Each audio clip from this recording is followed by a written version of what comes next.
पुढे बातमी आहे अमरावतीमधून। अमरावतीमधले नागरिक बनावट साबण किंवा डिटर्जंट पावडर वापरत नाहीत ना, असा प्रश्न आता उपस्थित करण्याची वेळ आलेली आहे। अमरावतीमध्ये बनावट साबण आणि डिटर्जंट पावडरची विक्री करण्यात येते। अमरावती शहर गुन्हे शाखेने संपूर्ण प्रकरणाचा पर्दाफाश केलाय आणि 2 अवैध साबण आणि पावडर बनवणाऱ्या कारखान्यांवर धाडसत्र टाकले। यामध्ये 71,20,000 रुपयांचं साहित्य पोलिसांनी जप्त केलंय आणि या प्रकरणामध्ये 4 आरोपींना अटकही करण्यात आलेली आहे।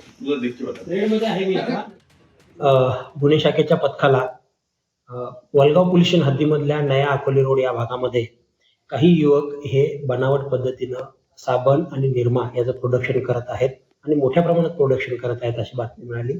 अशी बातमी मिळाल्यानंतर सविस्तर बातमीची हकीकत मान्य पोलीस आयुक्त सरांच्या कानावर टाकून त्यांची परमिशन घेऊन आम्ही पूर्ण पथक अशा ठिकाणी तिथं छापा मारला। छापा मारल्यानंतर तिथं मोठ्या प्रमाणात आम्हाला साबण आणि निरमा हा तयार करण्यासाठी लागणारा कच्चा माल, त्याचे केमिकल्स, त्याचे पॅकिंग, लेबलिंग इत्यादी साहित्य तिथं आढळून आलं। त्याचप्रमाणे त्या तयार करण्यासाठी लागणाऱ्या मशीन्स तिथं मिळून आल्या आणि या मशीन आणि या कच्च्या मालातून तयार झालेला पक्का माल असाही त्या ठिकाणी मिळाला। असा सगळा टोटल मुद्देमाल हा 72 लाख रुपयांचा आम्ही पंचासमक्ष त्या ठिकाणी सीज केलेला आहे।